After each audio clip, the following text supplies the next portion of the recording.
గురుదేవా, ఇతను మీ ప్రీతమ శిష్యుడు అర్జునుడి పుత్రుడు.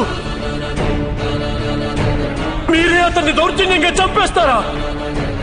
వద్దు గురుదేవా, ఆ దుర్యోధనుని ఆపండి గురుదేవా.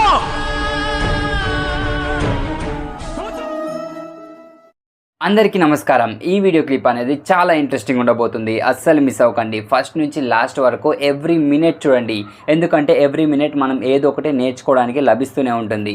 అండ్ వీడియోలోకి వెళ్ళే ముందు ఒక లైక్ అయితే వేయండి గైస్, నాకు సపోర్ట్గా ఉంటుంది. సో ఇక లేట్ చేయకుండా వీడియో చూసేద్దాం రండి. ఇక మహాభారత గాథలోకి.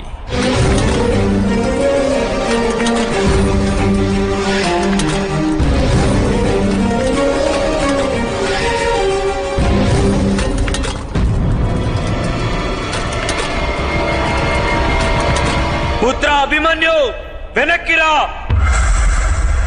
వ్యూహంలో ఒంటరిగా ప్రవేశించకు.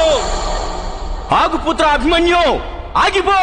అభిమన్యు ఆగిపో, వెనక్కిరా. లోనికి రా బాలక, లోనికి రా. అభిమన్యు పుత్ర, ముందుకు వెళ్ళకు, తిరిగిరా. వెన్ను చూపి పారిపోతే నీ వలన మీ తండ్రి సిగ్గుతో ముఖం దాచుకోవలసి వస్తుంది. పుత్ర అభిమన్యు ఆగిపో, వెనక్కిరా. నువ్వు ఇది నిన్ను వధించేందుకు వేసిన పథకం. తిరిగిరా పుత్ర. 12 రోజులుగా తండ్రి వెనక నిలబడి మహారథివని పేరు సంపాదించుకున్న అభిమన్యు ఈ రోజు లోకానికి స్పష్టమైపోతుంది. నీవు మహారథివా లేక పాలు తాగే ఒక పసివాడివో. పుత్ర వెనక్కిరా.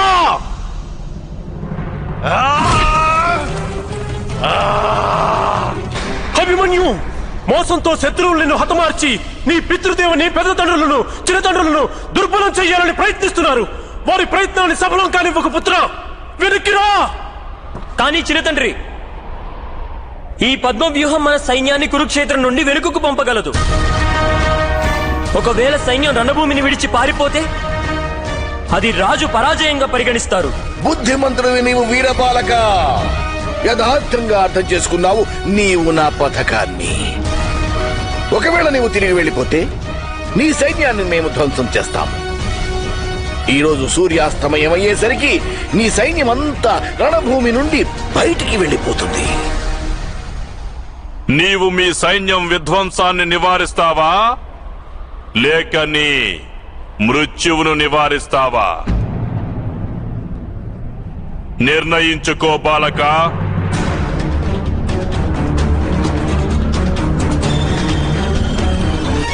వద్దు అభిమన్యు. దుర్యోధన, అభిమన్యునికి మారుగా వ్యూహంలోకి నన్ను ప్రవేశించనివ్వు. నేను నిశ్శస్త్రుడనై ప్రవేశిస్తాను. నా ప్రాణాలు తీసుకో. నిజంగా నీకు శక్తి ఉంటే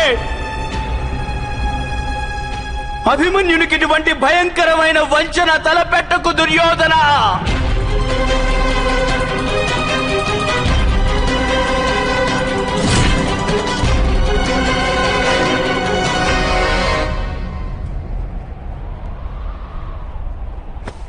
పెద్ద తండ్రి, నేను ఇప్పుడు వెళ్ళక తప్పదు.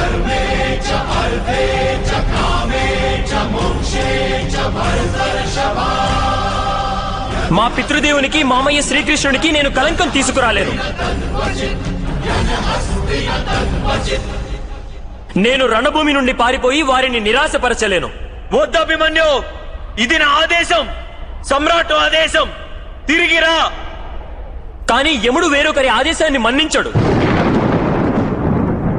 ఈరోజు యమధర్మరాజు నా శిరస్సుపై కూర్చున్నాడు. మీ ఆదేశాన్ని నేను మన్నించలేను. క్షమించండి పెద్ద తండ్రి.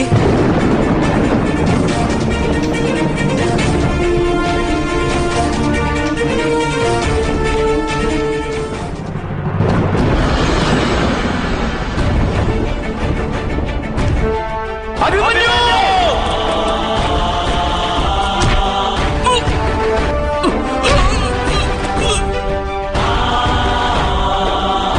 ఆగిపో!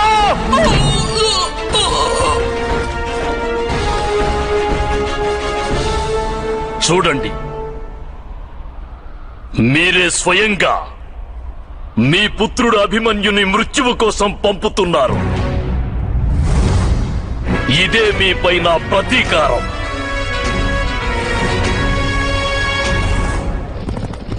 చూసారా అగ్రజ, ఏనుగుల గుంపులోకి ఒక ఎలుక వచ్చి నిల్చున్నట్లు అనిపిస్తుంది కాదు చూస్తుంటే.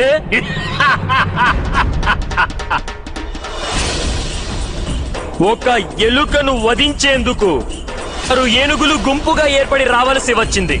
బాలక, ఎంతగా అవమానిస్తే మృత్యువు అంత కఠినంగా మారుతుంది. నేను ఎంతవరకు జీవించి ఉంటానో అంతగా హాని కూడా చేస్తాను. నాలోని ఊపిరే నాకు శస్త్రము. ఎప్పటి వరకు నా తనువులో శ్వాస నిలిచి ఉంటుందో అప్పటి వరకు యుద్ధం చేస్తూనే ఉంటాను.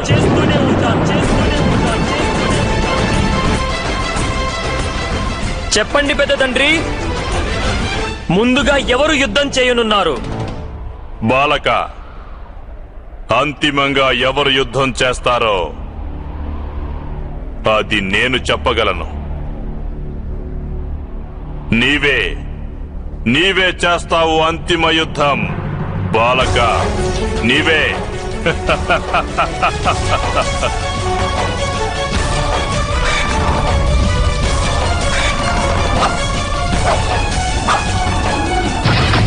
చూడండి పాండుపుత్రులారా, మీ రాబోయే తరం నశించిపోవడం చూడండి.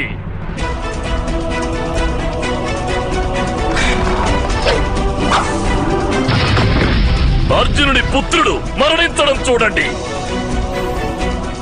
ఏ విధంగా అర్జునుడి పుత్రుడు మరణిస్తాడో అది చూడండి. మీరు ఇక ముందుకు వెళ్ళలేరు, కానీ మిమ్ము నేను వధించదలుచుకోలేదు. నేను మీ అభిమన్యుని మృత్యువును చూసే అవకాశం అవశ్యం మీకిస్తాను.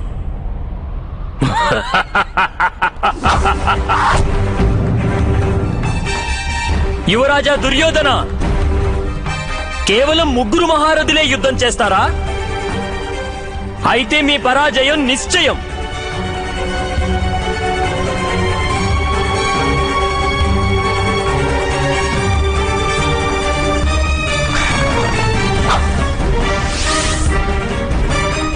మహారథులారా, దాడి చెయ్యండి వీడిపై. మిమ్ము ఆదేశిస్తున్నాను గురుద్రోణ, శస్త్రాన్ని అందుకోండి.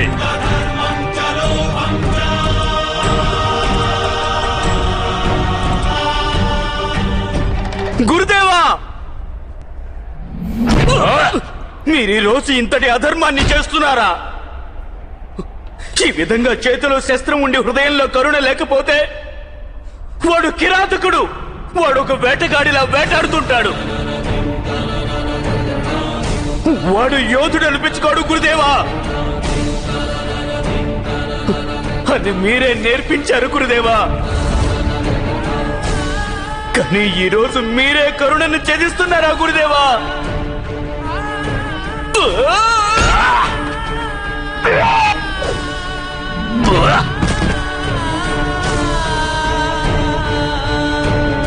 గురుదేవా, ఇతను మీ ప్రీతమ శిష్యుడు అర్జునుడి పుత్రుడు. మీరే అతన్ని దౌర్జన్యంగా చంపేస్తారా? వద్దు గురుదేవా, ఆ దుర్యోధనుని ఆపండి. గురుదేవా, వద్దు. గురుదేవా, తమరు సర్వసేనాధిపతి పదవిని స్వీకరిస్తూ మాకు ఇచ్చిన మాటను మర్చిపోయారా? కానీ ఈరోజు ఆ కర్తవ్యాన్ని నిర్వర్తించే సమయం వచ్చినప్పుడు మాకు మీరిచ్చిన మాటను మర్చిపోతున్నారా? శస్త్రం అందుకోండి గురుదేవా, అందుకోండి శస్త్రాన్ని.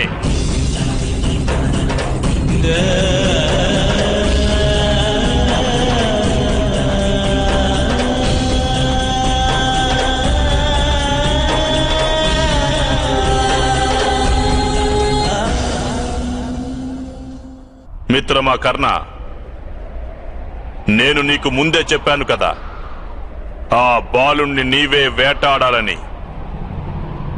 అందుకో నీ ధనస్సు.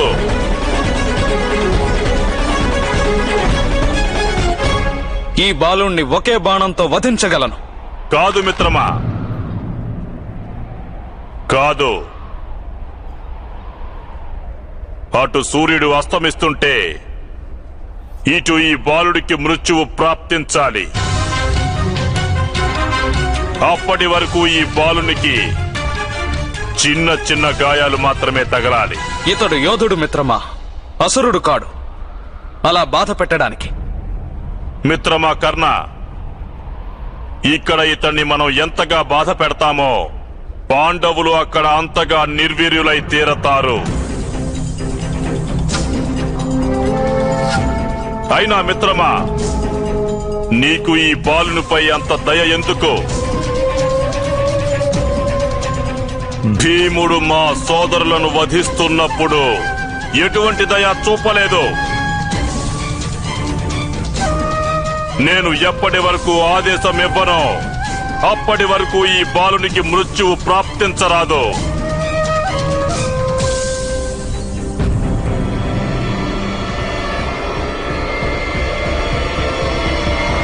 సో చూసారు కదా గైస్, వీడియో మీకు ఎలా అనిపించిందో కింద కామెంట్ సెక్షన్ అయితే ఖచ్చితంగా తెలియచేయండి. అండ్ ఇప్పుడు నేను నెక్స్ట్ చెప్పబోయేది మీరు చూడాలని రూల్ అయితే లేదు. సో మీకు నచ్చకుంటే స్కిప్ చేసేయండి. అంతేగాని కింద కామెంట్ సెక్షన్లోకి వెళ్ళి డైలీ ఇదే సోదెందుకు చెప్తున్నావు, సో ఇలాంటి కామెంట్స్ అయితే పెట్టకండి గైస్. యూస్ఫుల్ కామెంట్స్ మాత్రమే పెట్టండి. అండ్ ఇప్పుడు నేను వీడియో గురించి చెప్పబోయేది ఏంటంటే, సో మీరు వీడియో నుంచి ఏం నేర్చుకున్నారో అది కింద కామెంట్ సెక్షన్లో ఖచ్చితంగా తెలియచేయండి. ఎందుకంటే మనం వీడియో నుంచి ఒక్కొక్క మినిట్ ఒక్కొక్కటి నేర్చుకుంటాం మనం. సో అందుకనే మీరేం నేర్చుకున్నారో అది కామెంట్ సెక్షన్లో తెలియజేస్తే దాన్ని ఎంతోమంది చదువుతారు, అందుకు వాళ్ళకు కూడా యూజ్ అవుతుంది. సో అందుకనే మీరు ఏం నేర్చుకున్నారో అది కామెంట్ చేయండి. అండ్ ఏమీ లేదు అంటే జై శ్రీ కృష్ణ, జై శ్రీ రాధాకృష్ణ, సో ఇదన్నా టైప్ చేయండి. అండ్ అలాగే మనం హరహర మహాదేవ, జై గణేష ఈ సీరియల్స్ కూడా అప్లోడ్ చేస్తున్నాం. కాకపోతే అది ఈ ఛానల్లో చేయడం కుదరదు, ఎందుకంటే ఇందులో ఆల్రెడీ మనం రాధాకృష్ణ పెడుతున్నాం అండ్ అలాగే ఇంకొక సీరియల్ పెడుతున్నాం. సో అందుకని వేరే ఛానల్ అయితే పెడుతున్నాను. దాని ఛానల్ కింద డిస్క్రిప్షన్లో అయితే ఆ ఛానల్ లింక్ అయితే ఉంటుంది గైస్. సో వెళ్ళి అందులో మీరు చూడొచ్చు. హరహర మహాదేవ అండ్ అలాగే జై గణేష సీరియల్స్ కూడా వస్తాయి అందులో. సో అది గైస్. అండ్ ఇంకొక పాయింట్ ఏంటంటే, చాలామంది కామెంట్స్ చేస్తున్నారు వాళ్ళని చూసి నేర్చుకోండి, వీళ్ళని చూసి నేర్చుకోండి అని. అసలు యూట్యూబ్లో ఇలాంటి కంటెంట్ అనేది పెట్టడం స్టార్ట్ చేసింది మనమే గైస్. సో మనల్ని చూసి చాలామంది ఇన్స్పైర్ అయి చేశారు. నేనైతే మనల్ని కాపీ కొట్టేశారని నేను అనట్లేదు, మనల్ని చూసి ఇన్స్పైర్ అయి పెట్టారు అని చెప్తాను. కాకపోతే సబ్స్క్రైబర్స్లో కొంతమంది ఏమంటున్నారంటే, వాళ్ళని చూసి నేర్చుకోండి, వాళ్ళు డైలీ 3 వీడియోస్ పెడుతున్నారు, 4 వీడియోస్ పెడుతున్నారు అని చెప్తున్నారు. సో నేనైతే మీకోసం అని డైలీ 3 వీడియోస్ అనేవి అప్లోడ్ చేస్తున్నాను. రాధాకృష్ణ అప్లోడ్ చేస్తున్నాను, మహాభారత్ అప్లోడ్ చేస్తున్నాను అండ్ అలాగే ఎక్కడ లభించని హరహర మహాదేవ అనేది కూడా అప్లోడ్ చేస్తున్నాను గైస్. సో వీళ్ళంతా లైక్ వేరే ఛానల్స్ వాళ్ళు మనల్ని చూసి అయితే ఇన్స్పైర్ అయి పెట్టారు. కాకపోతే సబ్స్క్రైబర్స్ కొంచెం రాంగ్గా అర్థం చేసుకుంటున్నారు. సో మీకు ఇంకా క్లియర్గా కావాలనుకుంటే మన డిస్క్రిప్షన్ అవునండి, మన అబౌట్ సెక్షన్ అవునండి, వెళ్ళి కంపేర్ చేయండి. మనదే డిట్టో కాపీ చేసి అక్కడ పేస్ట్ చేసేసారు. నేను చాలా ఛానల్స్ అయితే చూశాను. సో అది గైస్ చెప్పాలనుకుంటున్నాను. ఇదేంటంటే నేను మీకు ఏదో చెప్పాలని కాదు, చాలామంది కామెంట్స్ పెడుతున్నారు కాబట్టి నేను వాళ్ళకి ఆన్సర్ ఇస్తున్నాను. అండ్ ఇంకొక విషయం వచ్చేసి, వీడియో అనేది లాంగ్గా పెట్టండి అండ్ అలాగే ఫుల్ స్క్రీన్ పెట్టండి అంటున్నారు. సో అది పెట్టడం కుదరదు గైస్, ఎందుకంటే కాపీరైట్ క్లెయిమ్స్ అండ్ స్ట్రైక్స్ అనేవి వస్తాయి. సో అలా పెడితే మన ఛానలే రిస్క్లో ఉంటుంది. సో ఎందుకనే పెట్టడం కుదరదు, అర్థం చేసుకోండి. అండ్ అలాగే వీడియో లెంత్ అనేది పెంచుతాను గైస్. సో వీడియో లెంత్ కూడా పెంచుతున్నాను. మీరు మరీ బొత్తుగా 5 మినిట్స్ 6 మినిట్స్ పెడుతున్నారు, మీరు అంతసేపు మాట్లాడుతున్నారు అంటున్నారు. సో నేను మాట్లాడేది మాత్రం ఏమి చూడకండి, వీడియో చూసేయండి అండ్ మీకు నచ్చింది కామెంట్ చేసేయండి, వెళ్ళిపోండి. సో అంతే గైస్. అండ్ వీడియోని లైక్ చేయడం మాత్రం మర్చిపోకండి, ఎందుకంటే చాలా మందికి రీచ్ అవుతుంది. మన ఈ సీరియల్స్ ఉన్నాయని ఎంతో మందికి తెలీదు చాలా మందికి. సో వాళ్ళకి తెలుస్తుంది, వాళ్ళు కూడా చూడడం అనేది స్టార్ట్ చేస్తారు. సో ఇది నేను చెప్పాలనుకుంటున్నాను గైస్. అండ్ నెక్స్ట్ వీడియోలో కలుద్దాం. జై శ్రీకృష్ణ.